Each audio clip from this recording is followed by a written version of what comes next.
Welcome back to the channel. I'm finally getting around to caulking the trim in our bathroom remodel. It's one of those jobs that I'm always putting off due to the mess that it can make. But this time I'm going to try something a bit different. I'm going to try one of these dripless caulk guns. This is the newborn 930 GTD dripless caulk gun that when you release the trigger,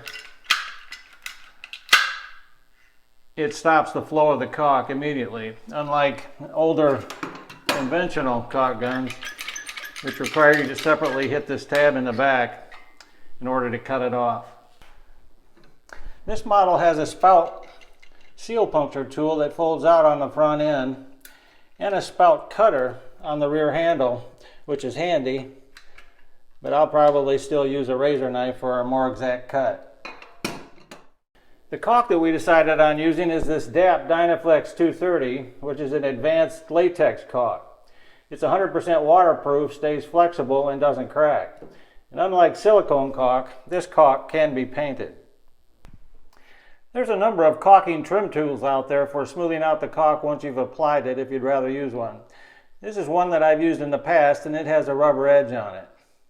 There are also plastic ones out there that have a rigid edge on them. So let's give this a try and see how it works.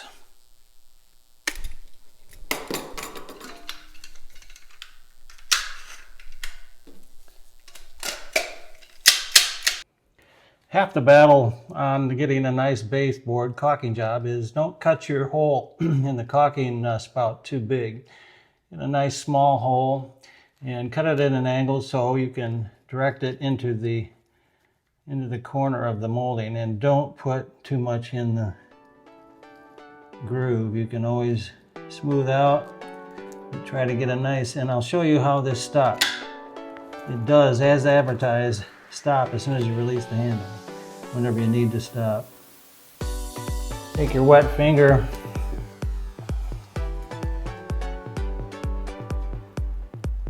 and just smooth it out.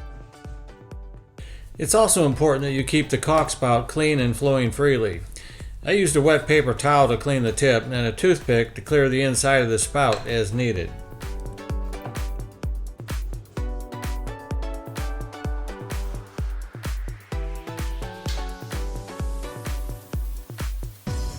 After the first wall, I was able to spread the caulk a bit thinner and more evenly, which made the rest of the job so much easier. I didn't have to stop mid-span to wipe the excess caulk off my finger.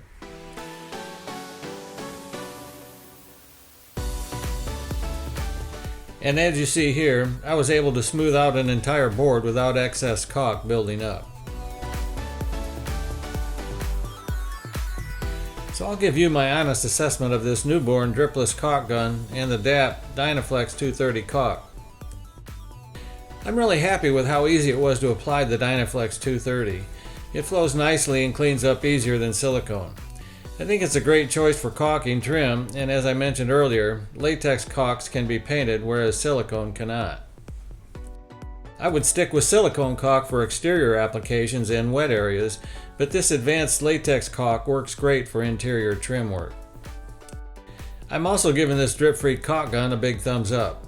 Stopping the caulk exactly where you need to makes a big difference in applying a smoother and cleaner bead of caulk. Along with the Dynaflex 230, it made this caulking job go so much easier.